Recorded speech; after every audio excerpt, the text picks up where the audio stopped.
जीवन का अस्तित्व और जीवन के अस्तित्व का महत्व क्या है। हम जिस जीवन को जी रहे हैं, इस जीवन का महत्व और औचित्य अपने आप के लिए, स्वयं के लिए क्या है। हमारे जीवन का औचित्य और महत्व हमारे परिवार के लिए क्या है। जीवन का औचित्य और महत्व हमारे मित्रों के लिए, हमारे गांव के लिए, हमारे समाज के लिए, हमारे धर्म के लिए, हमारे राष्ट्र के लिए क्या है। जीवन का सबसे ज़्यादा महत्वपूर्ण अगर औचित्य है तो वो है अपने जीवन में अपने आप का होना।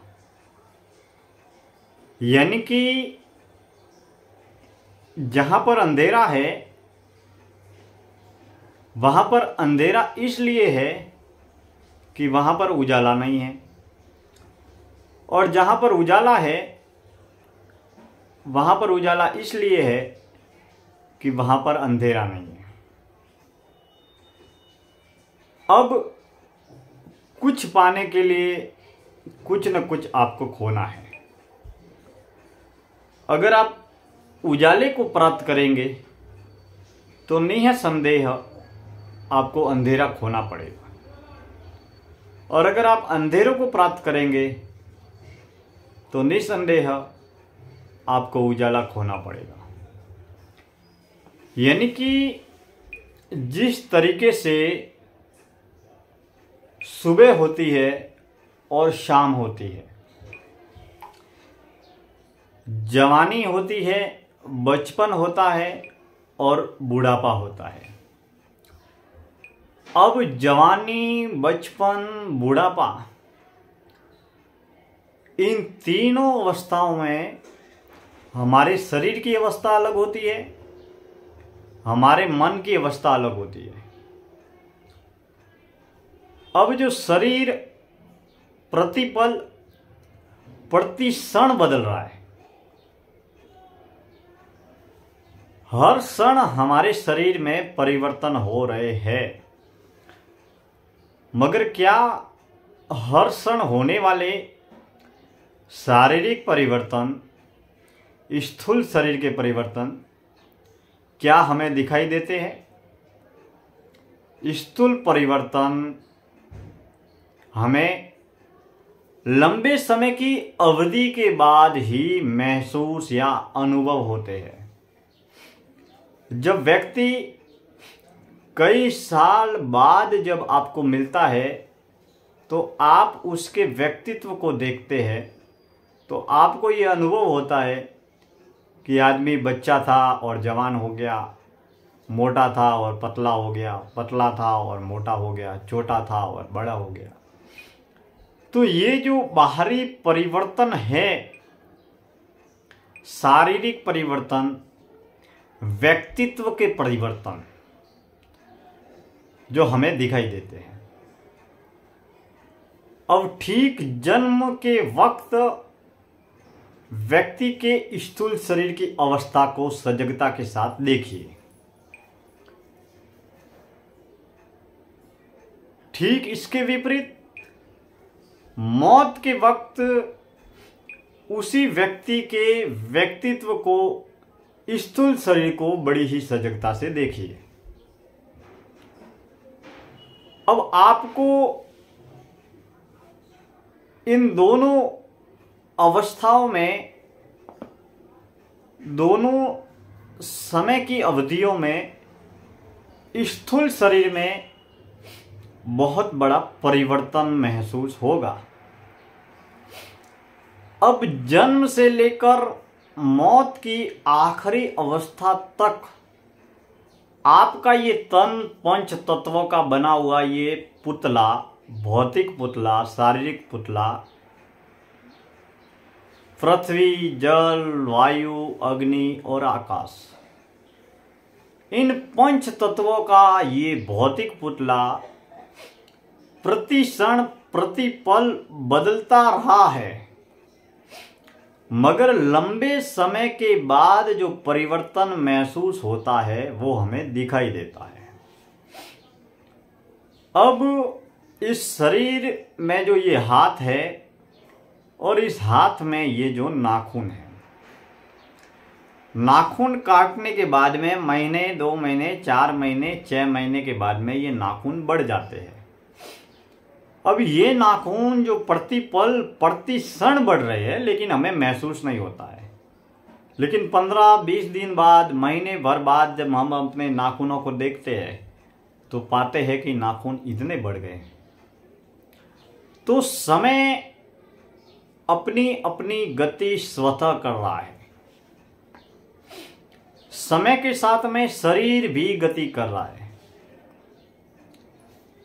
अब समय के साथ में हम किस दिशा में कौन सी गति कर रहे हैं, क्या गति कर रहे हैं, कौन सी गति हमें करनी चाहिए, वो हमारी सोच, विनय, विवेक और बुद्धि पर निर्भर करता है। अब जब हम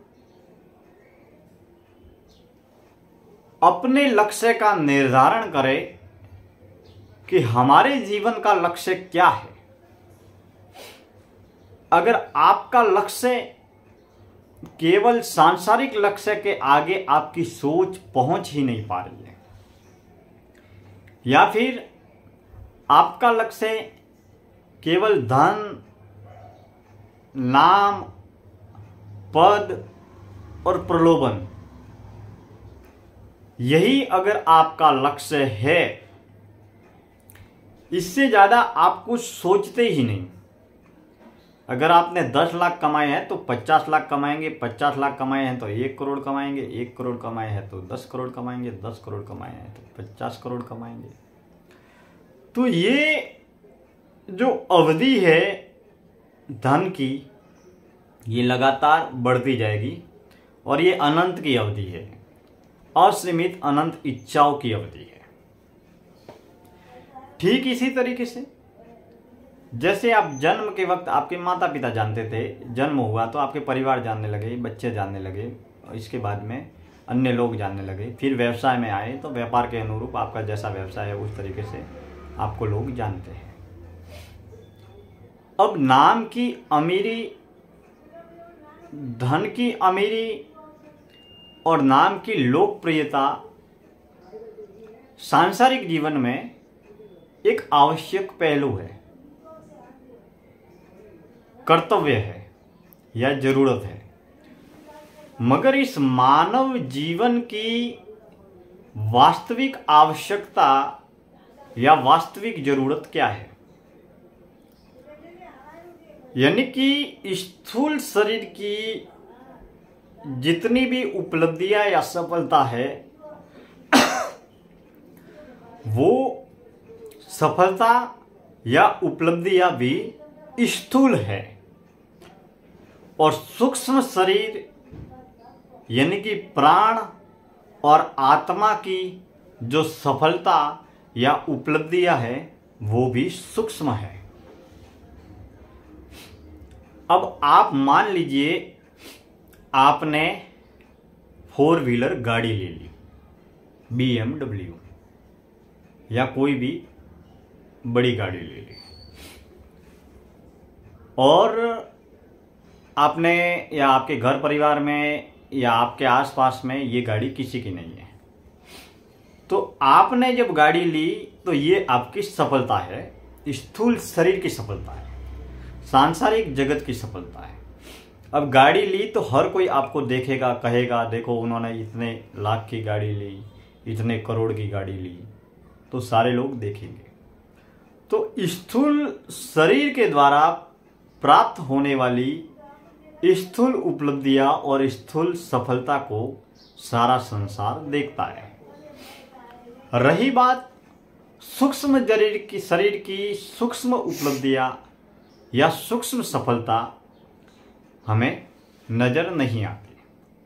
हमारे आसपास या सन्यासी जीवन में या सांसारिक व्यावसायिक जीवन में बहुत सारे साधक या बहुत सारे आध्यात्मिक उपासक या ईश्वर के उपासक सूक्ष्म शरीर की साधना के जरिए स्थूल शरीर को जप और तप, ध्यान, धर्म का जरिया बनाकर वो आंतरिक आध्यात्मिक गहन गहराइयों की उपलब्धियों को हासिल करते हैं। मगर सूक्ष्म शरीर की सारी उपलब्धियां भी सूक्ष्म होती है, वो दिखाई नहीं देती। मान लीजिए आपके पास या आपके सामने कोई आत्मज्ञानी साधक या आत्मज्ञानी संत आकर बैठ गया, या फिर आत्मज्ञान की राह पर आगे बढ़ने वाला कोई साधक, कोई सेवक, कोई सन्यासी आपके पास में आकर बैठ गया, तो ये आपको अनुभव और एहसास नहीं होगा, क्योंकि वो आंतरिक आध्यात्मिक उपलब्धि है।